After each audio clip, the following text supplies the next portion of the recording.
Le ministre de l'Éducation nationale attend avec impatience les premiers retours de sa réforme des classes de CP. Depuis la rentrée, une expérience est menée dans 2500 classes situées en zone défavorisée. Elles ont été scindées en deux afin de limiter le nombre des élèves et assurer un meilleur suivi de ses premiers pas en milieu scolaire. Notre équipe a posé sa caméra dans une école du quartier du Mirail à Toulouse. Immersion signée Hélène Vergne avec Olivier Combe. On pose les vestes et on va s'asseoir à sa place. Oui, Jana.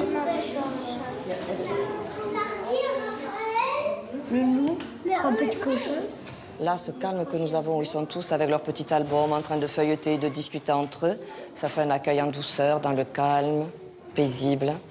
J'aurais jamais ce calme-là avec 25 élèves, c'est impossible. Est-ce que regardez-moi, tous les petits prénoms qui sont pas mis au niveau des présents. Sophia. Au cœur du quartier du Mirail à Toulouse, une école classée en zone d'éducation prioritaire renforcée, comme il en existe plus de 2000 en France. On y expérimente cette année le dédoublement du niveau de CP. Début septembre, nous étions présents pour le premier jour de classe. C'est une nouvelle façon de faire les CP. Et donc, voilà, il sera dans cette petite classe pour l'instant. Il n'y en a que 10 parce qu'on va accueillir des élèves petit à petit. C'est très bien, les 12, c'est parfait.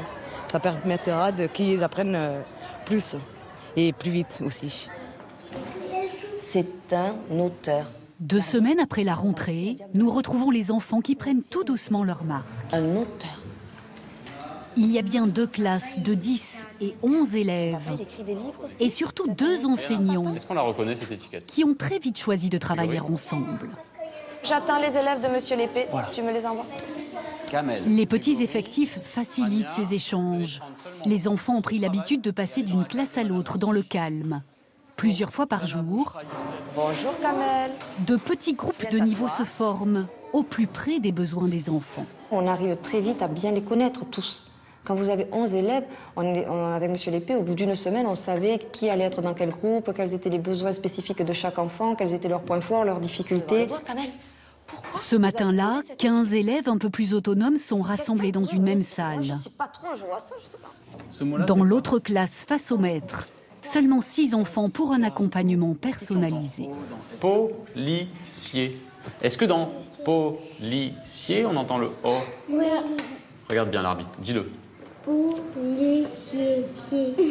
Moi, j'ai le groupe qui a le plus de besoins en termes de vocabulaire, de repérage syllabique, de repérage des sons. Et donc voilà, avec 6, comme ça, je peux les mettre au travail, aller les voir individuellement pour ajuster ces choses-là, apporter le vocabulaire quand il manque et aider à repérer les sons plus finement. Parfois, il faut aller encore plus loin, car en zone d'éducation prioritaire davantage qu'ailleurs, des élèves parlent peu ou mal le français. Un feutre pour colorier. Un feutre, tu le dis toi? Feutre. Feutre. Un feutre. Un feutre rouge. Parce qu'il n'y a plus de place en classe d'accueil pour les enfants non francophones, Véronique Roussy n'a d'autre choix que de repartir à la base, ici, les couleurs. Maman. Gris. Orange. Orange. Orange. Orange. Orange. Orange. Orange. Orange. Le but, c'est que les enfants apprennent des choses. Donc là, ils ont appris des choses. La difficulté, c'est s'ils avaient été dans un grand groupe, ils sont noyés dans la difficulté et ils ne vont pas apprendre. Tandis que là, on est au plus près d'eux et on peut être dans les apprentissages. Si j'étais une... 2 semaines plus tard... Il commence par quelle syllabe, le mot libellule? Élèves et professeurs ont trouvé leur rythme. Chez les petits autrefois en difficulté en français, les progrès sont réels. Les feutres ont laissé place à des dessins et à des mots.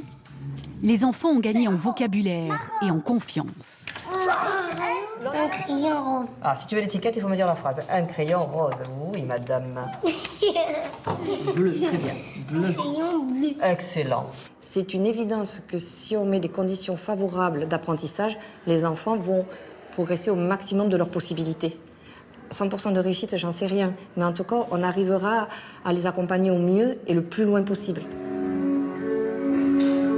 Chaque début d'après-midi, le temps calme se décline en musique. Apaiser les enfants tout en les éveillant aux compositeurs classiques.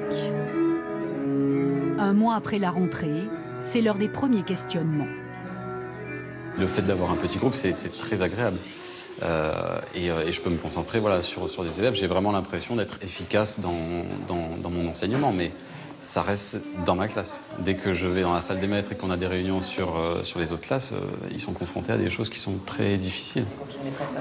Et lorsqu'on évoque l'avenir, l'enthousiasme laisse parfois place au doute.